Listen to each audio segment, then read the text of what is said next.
Comenzamos entonces, Eduardo.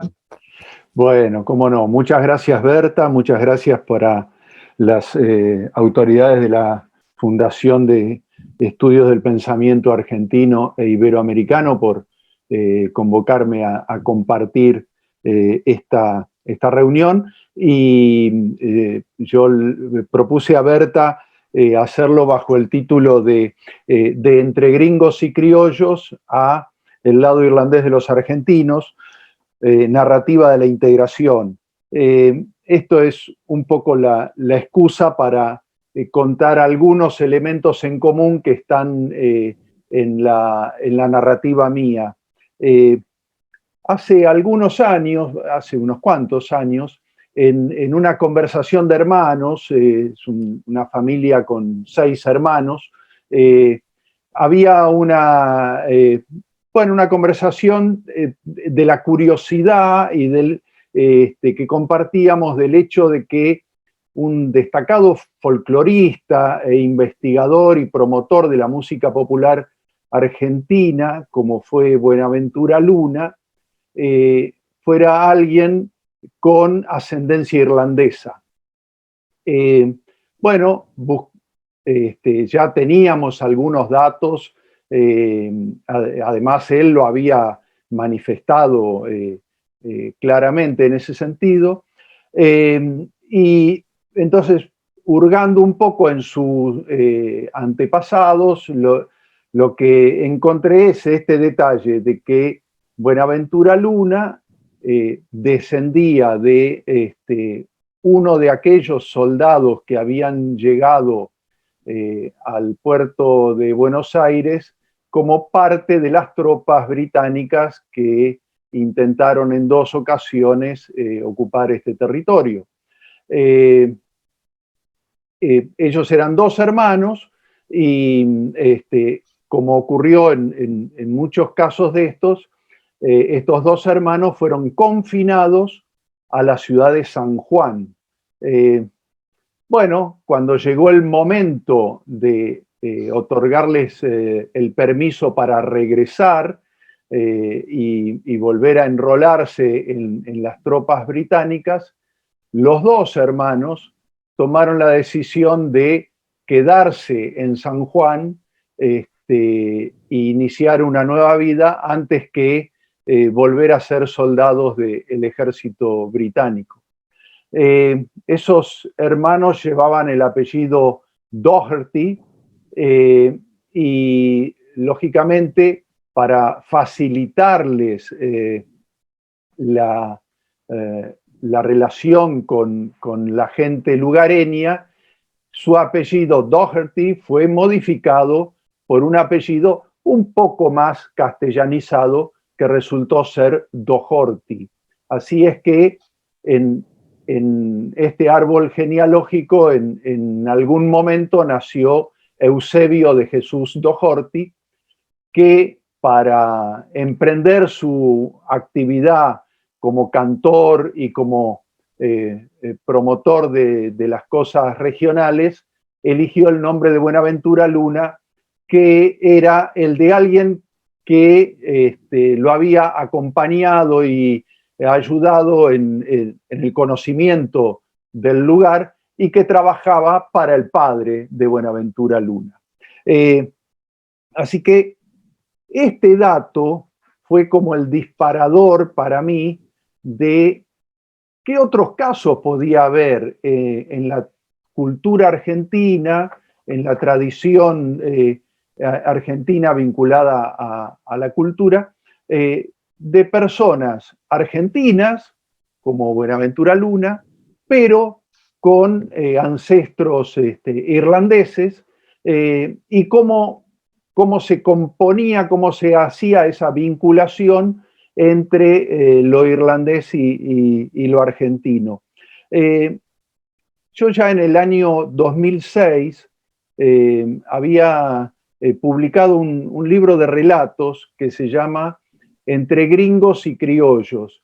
Ese título, Entre gringos y criollos, tiene que ver directamente con esta característica de los migrantes, que yo lo aplico para los irlandeses, pero que seguramente pueda tener que ver con muchos otros orígenes europeos afincados en la pampa húmeda, que es esta combinación, intento de adaptación de los irlandeses en este caso al arribar al territorio de la pampa húmeda. Entre gringos y criollos ocurre casi predominantemente en Junín, que es la ciudad en la que yo nací, en la provincia de Buenos Aires, o en los alrededores, en las chacras. El partido de Junín en la provincia de Buenos Aires es un partido fuertemente fraccionado. No hay grandes extensiones de tierras, sino más bien pequeñas chacras en las que conviven migrantes criollos y migrantes europeos de diversos orígenes o sirio-libaneses, en fin, de distintas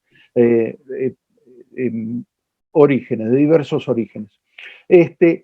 Entonces ahí, en esas historias, en Junín y en los alrededores, yo tenía tanto la situación de los irlandeses cuando se reunían para celebrar San Patricio, el 17 de marzo o en una fecha cercana, y que lo hacían rigurosamente con una celebración de la misa, después con un asado, y ese asado con todas las características de un asado criollo, y acompañado de vino clarete, el tipo de vino que se circulaba por entonces.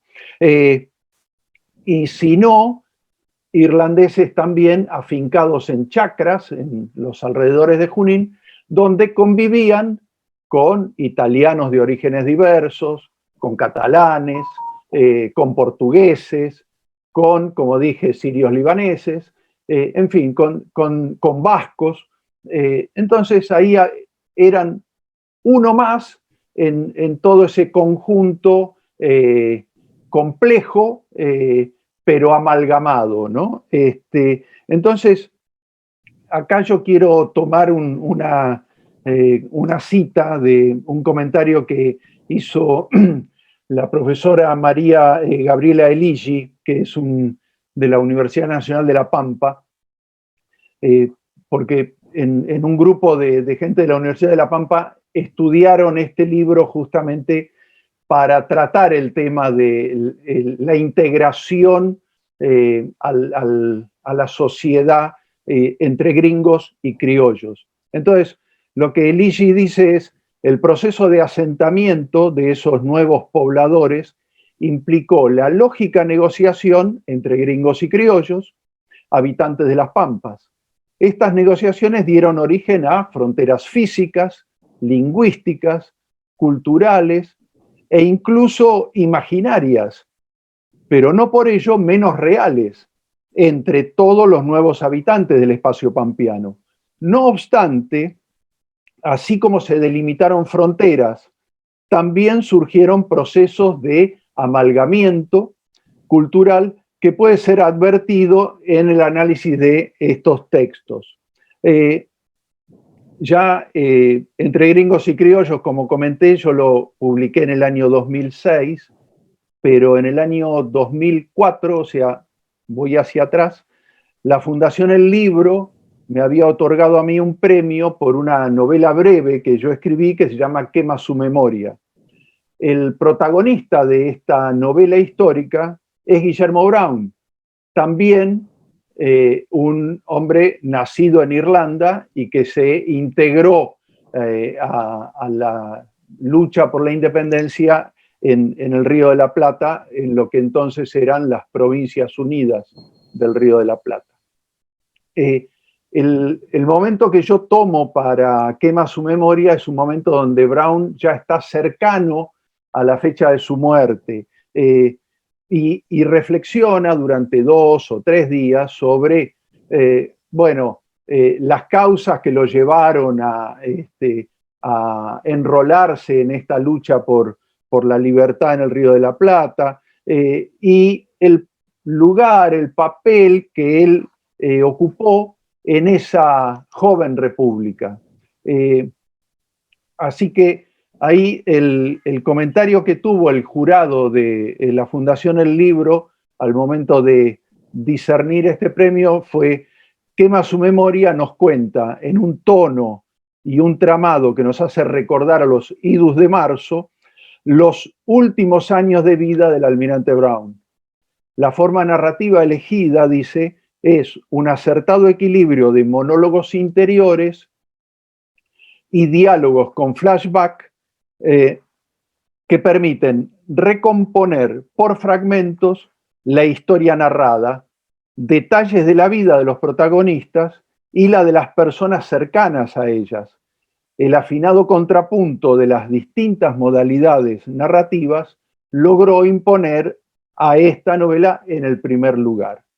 En la publicación finalmente de Quema su memoria la hizo Vinci Guerra en el año 2014, y ahí hay en la contratapa hay un comentario de Sandra Payne en el que dice: estos son los 3 últimos atribulados y serenos días en la vida de don Guillermo Brown, aquel tosudo y valiente irlandés que se ubicó del lado de las armas patrias en busca de la tan ansiada y esquiva libertad.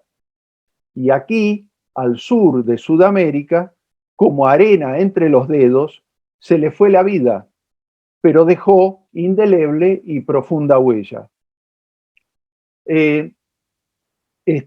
Lo que dice también es que la novela va precisa y certeramente en busca de esa huella, presenta una urdimbre de miradas que definen al hombre desde esos diferentes abordajes. Hace mención al hecho de que hay una combinación entre soliloquios y reflexiones de él, por ejemplo, la opinión que mereció su acción en Montevideo para el general San Martín, el hecho de quedar como solo y olvidado de parte de sus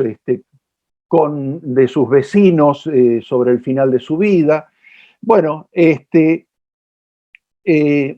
yo hice un uso de algunos elementos, por ejemplo, la intertextualidad. Yo puse de manera explícita en la novela textos que corresponden a Guillermo Enrique Hudson, a Bartolomé Mitre, a Tomás de Iriarte, bueno, como dije, al general San Martín y al padre Faggi, que era un sacerdote irlandés que fue el confesor del almirante Brown y al que le dio los últimos sacramentos. Es interesante la mirada que tiene Guillermo Enrique Hudson y que lo cuenta en una correspondencia, porque él estaba visitando a sus amigos de la ciudad de Buenos Aires y sale a cabalgar y toma la calle larga y se acerca a la zona de Barracas. Y entonces ahí dice: vi a un viejo vestido de negro, con el pelo blanco como la nieve y las patillas cortadas al antiguo estilo sobre la cara de un gris ceniciento, inmóvil junto a uno de los cañones y mirando a lo lejos. Sus ojos eran de un color azul, el azul vago y tenue de un hombre cansado. Bartolomé Mitre fue el que leyó el discurso fúnebre en las exequias del almirante Brown, y él recuerda: pronto hará un año que en una tarde apacible del pasado otoño visitaba al almirante Brown en su risueña morada de Barracas. Paseábamos en su jardín y hablábame él de sus campañas marítimas, de sus árboles y sus flores, de sus compañeros de armas. no hay una mirada homogénea respecto del almirante Guillermo Brown. De hecho, Tomás de Iriarte, que es autor de un voluminoso libro de memorias, le dedica un párrafo que es lapidario. Dice, este es Brown. Hemos presentado un bosquejo muy abreviado de su historia en la República Argentina para que se lo conozca tal cual es, porque desgraciadamente no faltan hombres irreflexivos que con la mayor candidez pretenden hacer de Brown un héroe adornado con las cualidades más sublimes. O sea que no solo tenía algunos pocos amigos, también tenía por lo menos un enemigo confeso. El general San Martín, en cambio, fue categórico. Cuando se enteró de el combate de Montevideo, él dijo, la batalla naval de Montevideo es lo más grande que hasta ahora ha realizado la revolución. En la novela también yo incluyo algunas distorsiones o exageraciones de estas que son como tomadas por Seymour Menton como características de la nueva novela histórica latinoamericana. Hay un momento donde Brown está escuchando la propuesta de Juan Manuel de Rosas para enfrentar al bloqueo anglo-francés. Entonces dice, te ofreció disponer el plan de acción contra Montevideo, te ofreció todo, te miró a los ojos, el té se enfriaba y Rosas te convidó más. Manuelita propuso traer té caliente y dijiste que sí, que estabas dispuesto, que seguirías a los ingleses hasta el Támesis, que los echarías del río y del mar y del mundo, que esa era la oportunidad y qué satisfacción poder hacerlo. Los franceses, aclaró Rosas. Eso, los franceses, lo mismo te daba. Guillermo Brown, que estaba recluido en su quinta de Barracas, alejado de los círculos de decisión política, era entre cascarrabias e irreverente, pero formula algunas sentencias desde su lugar. Hay una toma de posición en favor del amor por la patria, del respeto a la autoridad, del respeto al otro. En un momento, por eso dice, como si no hubiera sabido hacer otra cosa, que él cumplió con sus deberes con la patria. En otro momento dice, Mitre aferra la empuñadura de su bastón y pregunta si no ha pensado rellenar esa tierra anegadiza. No, no ha pensado. Es el territorio de las aves y él las respeta. Él respetó siempre el lugar de los otros. Así que ahí tenemos un personaje real, la necesidad de construir una patria como lugar común para todos, desmesuradas declaraciones de guerra contra los ingleses en el Río de la Plata, en Irlanda, donde fuera, y la inclusión de intertextualidad, todos elementos que hacen de Quema su memoria una novela, como comenté, con todos los condimentos como para postularse como parte de la nueva novela histórica latinoamericana, según los criterios de Menton. Pero saliendo de este análisis, digamos, de literatura, me interesa comentar algunos elementos personales de mi vinculación con Guillermo Brown. Como les comenté, yo soy nacido en Junín. En Junín había una comunidad irlandesa.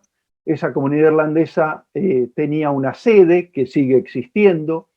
La casa de mi familia estaba frente a la sede de la comunidad irlandesa y esta asociación lleva el nombre de Sociedad de la Raza Irlandesa, como toda una definición no de orden racista, sino como contraposición a la identificación imperante en ese momento de que los irlandeses eran unos ingleses más. Entonces, para que no quedaran dudas, le pusieron Sociedad de la Raza Irlandesa.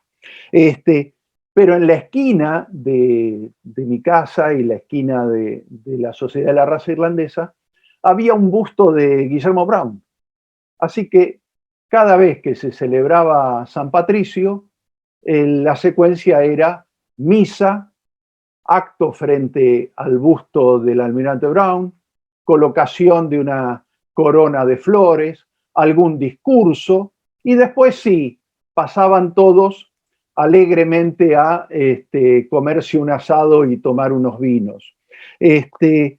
Así que eso era un poco parte de mi paisaje de la infancia, y Guillermo Brown era un vecino célebre al que mis padres apreciaban mucho, y los amigos de mis padres también apreciaban y respetaban. Así que yo lo conocí de chiquito a Brown. Pasaron algunos años, yo me vine a radicar a Buenos Aires y me enamoré de una chica que vivía en el barrio de La Boca. Donde vivía esta chica era sobre la avenida Almirante Brown, que es la avenida principal de La Boca, justamente porque pasa delante de lo que hoy es la réplica de la Casa Amarilla o la Casa de los Cañones, como la llamó Guillermo Enrique Hudson.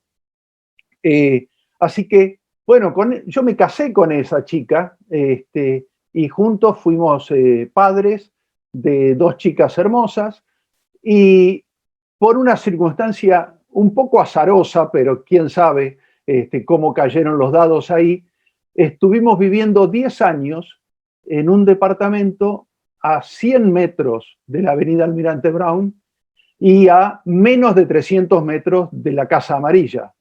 De manera que fui vecino de la casa también en la que, del Almirante Brown.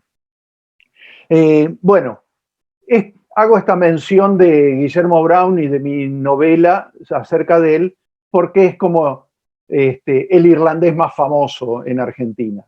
Pero más o menos contemporáneos con él, años más, años menos, hay una cantidad de irlandeses o criollos con apellido irlandés que participaron en todas esas en momentos de la formación del Estado argentino. Uno es John Thomond O'Brien, que fue edecán del general San Martín y lo acompañó en buena parte de su gesta del cruce de los Andes, pero tenía sangre irlandesa French, tenía sangre irlandesa Warnes, tenía sangre irlandesa Juan Martín de Pueyrredón. El redactor del Código Civil, Dalmacio Vélez Sarsfield, tenía sangre irlandesa, y hasta tenía sangre irlandesa Martín Miguel de Güemes, y tenía sangre irlandesa el que para nosotros es un poco el poeta nacional, que es José Hernández. Así que ahí yo decía, oh, qué cantidad de figuras durante el siglo XIX donde está presente el componente irlandés. Entonces, esa era un poco la pregunta de, bueno, ¿y qué más hubo afuera, aparte de esas figuras más o menos famosas, más o menos conocidas, y donde son más o menos conocidas su vinculación con lo irlandés? Eso es lo que un poco me motivó a decir, bueno, además de estos y además de Buenaventura Luna, ¿a quién puedo encontrar dentro del siglo XX que esté vinculado al campo de la cultura, para ponerle un límite, siglo XX, más o menos el territorio de la cultura, argentinos con vinculación con ascendencia irlandesa? Eduardo, se está por cortar el Zoom, Así que entramos de nuevo con el mismo Lincoln. Bueno, gracias por escucharme. Vamos. Sí. Fenómeno. Bueno, así que yo hice como el arranque del lado irlandés de los argentinos, que es como terminó llamándose este libro acerca de argentinos con origen irlandés en la cultura. Lo arranqué con dos figuras que son como un puente entre siglo XIX y siglo XX, y esos son Santiago Fitzsimons y Cecilia Grierson. Santiago Fitzsimons era nacido en Irlanda, vino a Buenos Aires en una migración que hicieron sus padres con él y otros varios de los hijos. En realidad, Fitzsimons, papá y mamá, habían elegido migrar hacia Canadá. Cuando llegaron al puerto, el barco ya se había ido, así que se subieron al barco que seguía, que el barco que seguía no iba para Canadá, iba para el Río de la Plata. Así que acá se vinieron los Fitzsimons, la familia completa, y el papá de Santiago Fitzsimons se dedicaba a la docencia, así que primero hizo un colegio en San José de Flores, después en otro lugar fuera de Buenos Aires, y el presidente Sarmiento le encomendó la dirección de un nuevo colegio nacional que crearía en la ciudad de Corrientes. Así que allá fueron los Fitzsimons, familia completa, para ese nuevo cargo que tenía el papá de Santiago. Pero eran los años en que recién había terminado la guerra de la Triple Alianza, Corrientes sufrió una fuerte epidemia de fiebre amarilla y la mamá y el papá de Santiago Fitzsimons murieron. Entonces, un joven Santiago Fitzsimons se hizo cargo de la dirección del colegio. Hizo una larguísima trayectoria con una cantidad de innovaciones en materia de educación, de las que yo solo quiero rescatar dos o tres. La primera es que es el primero en incorporar educación física en la currícula de un colegio. Y de hecho, el Colegio Nacional de Corrientes es el primero en Argentina en el cual se disputó un partido de fútbol, donde de un lado estaban los jóvenes del Colegio Nacional de Corrientes y del otro los trabajadores ferroviarios ingleses de los ferrocarriles del noreste. Debo decir de que los jóvenes del Colegio Nacional de Corrientes ganaron ese partido de fútbol. Así que primer partido y con triunfo. Otra innovación de Fitzsimons, a él le encargó Carlos Pellegrini una cantidad de trabajos y cosas vinculadas a la educación, y Fitzsimons propuso, y de hecho fue el primer director de una escuela en la que los jóvenes aprendieran las artes del comercio. Esa es la Escuela de Comercio que hoy se llama Escuela Nacional de Comercio Carlos Pellegrini, hoy dependiente de la Universidad de Buenos Aires.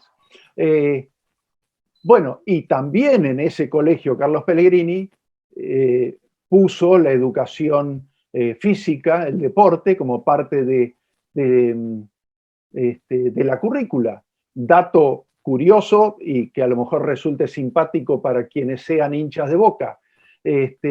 3 o 4 chicos que eran alumnos de esa Escuela Nacional de Comercio, venían desde el barrio de La Boca y se reunieron una tarde y decidieron formar un equipo, un club de fútbol para su práctica. Así que como era tradición en esa época, a los clubes le ponían alguna palabra en inglés, Sport Club o Association o algo así. Bueno, en este caso al club le llamaron Boca Juniors, que seguramente ustedes por lo menos han escuchado hablar de él. Y a lo mejor hasta ahí simpatizantes. Siguiendo con esa lógica, él propuso que hubiera la posibilidad de que los alumnos se formaran en oficios, y eso dio origen al colegio que hoy es el Colegio Otto Kraus.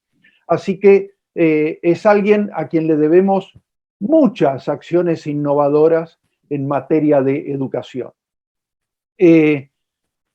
Cecilia Grierson es una joven que nació de padre hijo de escoceses, de la primer colonia escocesa en el Río de la Plata, que estaba en la zona de Monte Grande, y de madre irlandesa.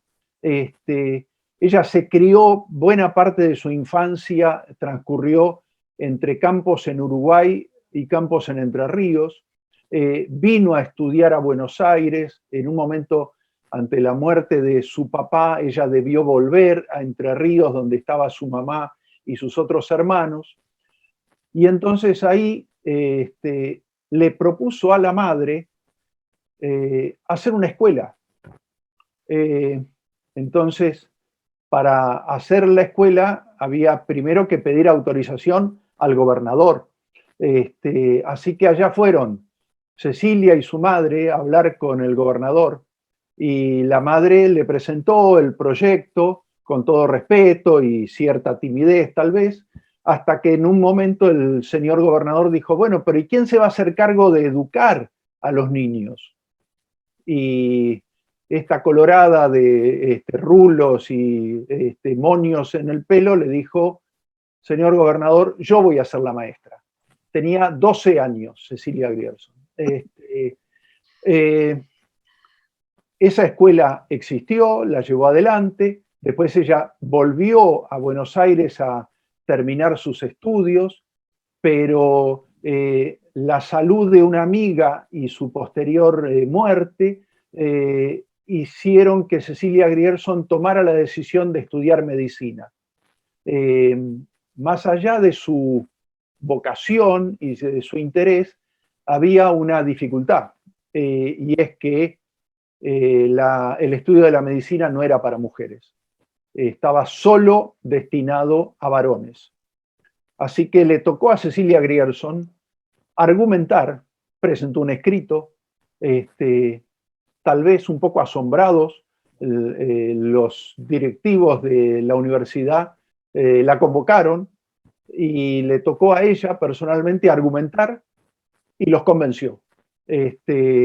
Fue la primera alumna de la Facultad de Medicina de la Universidad de Buenos Aires y la primera médica en América Latina. Cecilia Grierson fue profesora, fue docente, tuvo múltiples actividades, creó la escuela de enfermería, bueno, montones de cosas. Pero de muy pocas cosas logró cobrar un sueldo. ¿Por qué? Porque era mujer. Y como los cargos estaban destinados a varones y ella no encajaba en ese pequeño requisito, las cosas las hacía a fuerza de voluntad. Hay un dato curioso, ella era bombera voluntaria, era parte de los bomberos voluntarios de La Boca. Y entonces, de esa cosa que tenían los bomberos, que era una campana que sonaba para que en la calle le dieran paso a los carros de los bomberos, ella tomó el concepto de poner una campana para agregársela al auto o al coche que fuera a atender a los enfermos. Así que, la verdad, tenía 1001 inventos la Cecilia Grierson. En el año 1910, en ocasión del centenario de la Revolución de Mayo, en Buenos Aires y en todo el país se hicieron montones de actividades. Ha habido congresos de ciencia, de montones de cosas. Y hubo en la ciudad de Buenos Aires el primer Congreso Feminista Internacional. Y Cecilia Grierson fue elegida la presidente de ese primer Congreso Feminista Internacional. Y eso como homenaje a su desempeño y a su actitud de ir siempre para adelante. Cecilia Grierson terminó, bueno, se jubiló con un sueldo miserable, con una pensión miserable, se fue a vivir a un pueblo en la provincia de Córdoba, compró un terreno y en la mitad del terreno hizo una biblioteca, o sea, no paró. Bueno, así que esos son personajes como ese, como esos dos que he contado, varios que son los que forman parte de esta legión de argentinos con origen irlandés. Hay pintores, hay un pintor que se llama Fray Guillermo Butler, pero hay otro Butler que se llama Horacio, que con el mismo apellido, los dos con el mismo oficio y la misma pasión, no eran parientes, y yo no he encontrado ninguna prueba de que se hayan tratado entre ellos. Hay dos Lynch, los dos se llaman justo Lynch, uno abuelo del otro, que es una historia propia de una novela de Alberto Migré, porque es el abuelo que con un amor de adolescencia, un hijo que se cría en los suburbanos, que nace un nieto, ese nieto llega a conocer al abuelo, el abuelo reconciliado con su sangre le enseña al nieto a pintar, los dos destacados pintores marinistas en el Río de la Plata. Bueno, hay poetas, ¿quién no conoce a María Elena Walsh? Pero está también José Sebastián Talion, destacado en la poesía dedicada a niños, Eduardo Carroll, hay o Luis Alberto Murray, un poeta nacionalista argentino con origen irlandés. Está también conocido el escritor Rodolfo Walsh, pero está también el dramaturgo Bernardo Carey. Hay una escritora cordobesa que se llama Susana Dillon, y está la ensayista Silvia Molloy, que radicada en Nueva York, llegó a ocupar cargos destacados, la presidencia en el año 2001 de la Academia de Lenguas Modernas de los Estados Unidos, un cargo del primer nivel en materia de lenguas en Estados Unidos. En el prólogo del lado irlandés de los argentinos lo escribió, yo tuve ese privilegio, la historiadora que es la doctora Hilda Sábato. Hilda Sábato también tiene sangre irlandesa, pero ella lo que hizo fue como me dijo que le agradaba que mi narrativa no fuera académica, sino más desde la empatía con los personajes. Ella dice, Eduardo cuenta con frescura esas historias personales que son únicas y a la vez se integran en una historia mayor, la de este país de mezclas e hibridaciones. La beta irlandesa, de espesura diferente en cada caso, se disuelve así en el magma del que emergió esta Argentina mestiza, producto de la fusión, pero también de la confrontación y el conflicto entre herencias y tradiciones. Dice, en este libro ese proceso social asoma entre los pliegues de las vivencias y pasiones de sus protagonistas, narradas con empatía, con ingenio y buen humor, como alguien que comparte con ellos un mismo bagaje cultural.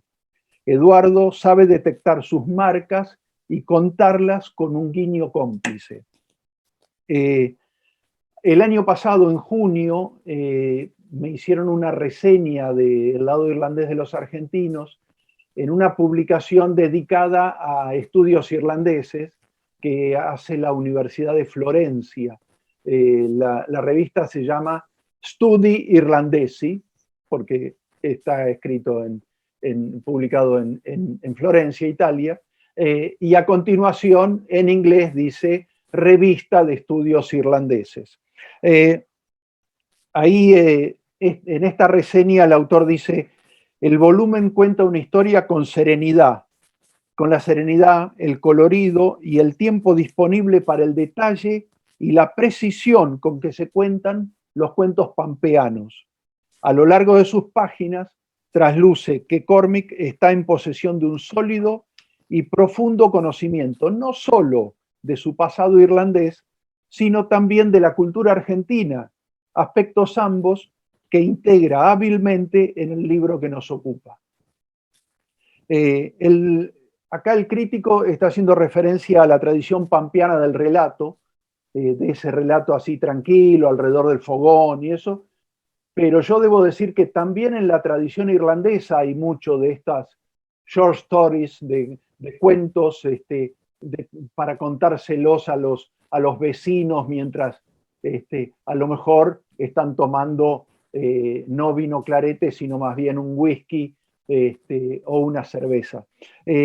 Así que me parece que esa tradición a mí me sirvió para recibir tanto de los relatores del campo como de la tradición oral familiar y eso. Algunos podían ser irlandeses, otros podían ser vascos. Tengo unas cuantas anécdotas de cuentos de vascos,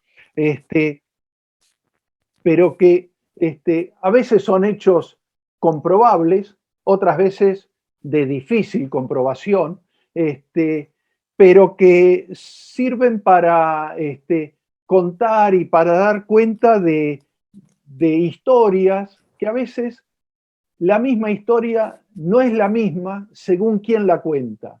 Entonces ahí está el tema de lo que por ahí hemos visto con Bakhtin o con otros, de esto de polifonía, de contrapunto de opiniones, de versiones.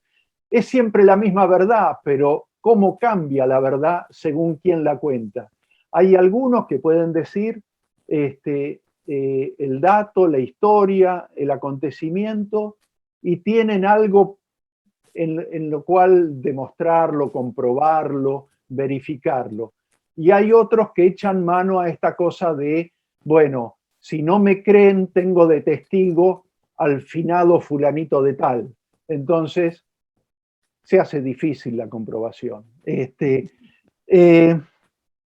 Bueno, yo quise elegir estos elementos, digamos, desde Entre gringos y criollos, Quema su memoria y el lado irlandés de los argentinos, para contar un poco cómo viene siendo mi camino en estas cosas. Incluso en otros libros, en Hasta que aclare o en El primer viaje, a lo mejor no de manera tan explícita, pero seguramente subterráneamente están esos elementos subyacentes, ¿no? Que son parte de mi propio bagaje, de mi propia mochila cultural. Así que con esos elementos y otros que ojalá pueda ir aprendiendo en el camino en este tiempo, yo he escrito esto, espero seguir escribiendo. Tengo listo un libro que se llama precisamente Huellas borradas y que espero poder publicar en el mes de septiembre.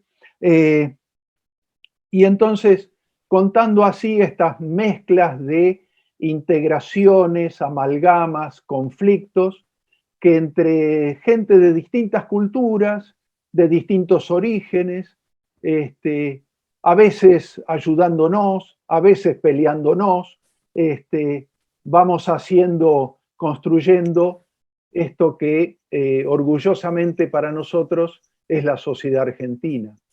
Así que eso es lo que yo quería compartir con ustedes y les agradezco mucho. Muchas gracias, Eduardo. Si hay alguna pregunta que quieran hacer o algún comentario, pueden hacerlo.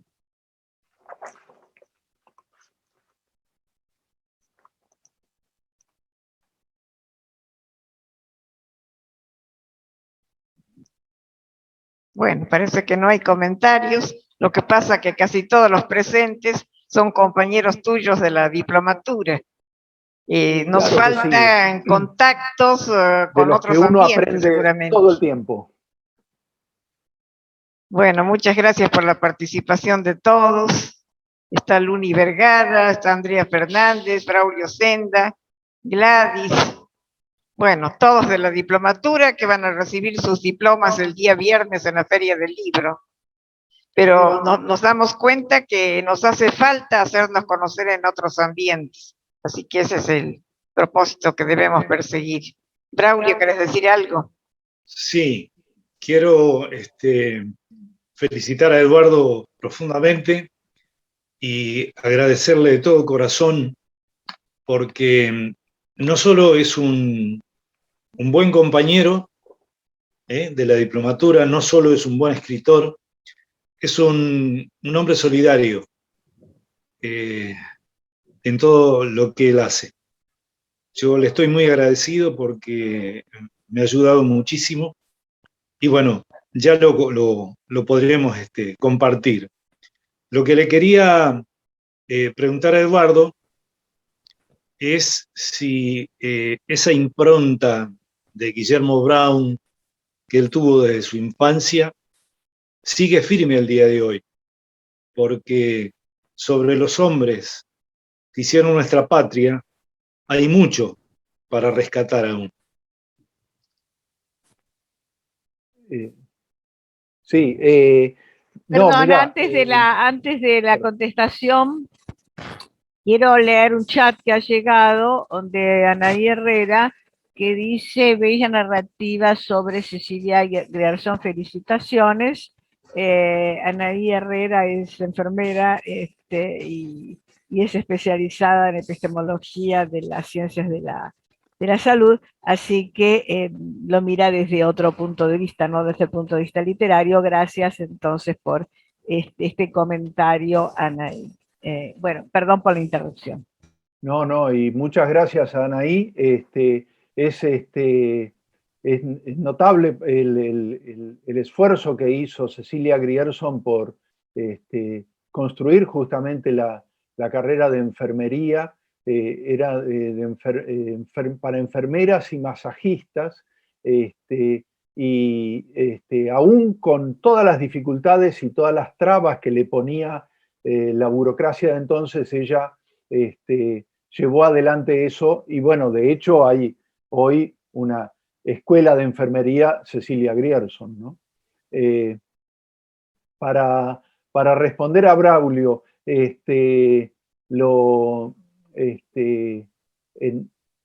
como yo dije de mi infancia y todavía en el día de hoy, cada vez que los argentinos de origen irlandés celebramos San Patricio, una de las primeras actividades que se hace en la mañana, por ejemplo acá en la ciudad de Buenos Aires, es llevar la corona de flores al lado del monumento del almirante Guillermo Brown, que está ahí cerca de Casa Rosada, y también los discursos de práctica y eso. Y en lo que a mí personalmente respecta, yo siento así el respeto y el orgullo como de quien habla de un tatarabuelo, ¿no? Como decir, mirá el abuelo que me eché, porque ha tenido actitudes o cosas que han sido sorprendentes, digamos, entre lo temerario, hay una famosa alocución que él le da a su tropa antes de la batalla de Juncal, antes de la batalla de Los Pozos, los pozos estaban acá, muy cerca de la orilla, entonces la gente desde la azotea podía ver el enfrentamiento que se venía. Y el enfrentamiento que se venía era entre 4 o 5 barquitos, dicho con todo respeto, que esa era la escuadra del almirante Brown, y lo que él dice, una pared de barcos enemigos. Y él les dice, les vamos a ganar, y vamos a hundir las naves antes que rendir el pabellón. O sea, se lo dijo con todas las letras. De acá salimos vivos o no salimos. Y con ese entusiasmo hizo el resultado de la batalla. Me acuerdo de otra anécdota, esto fue poco antes del combate de Martín García. Está la curiosidad de que la marcha de la Armada Argentina es una balada irlandesa que se llama La Mañana de San Patricio, St. Patrick's Day in the Morning. Y esto es ¿por qué?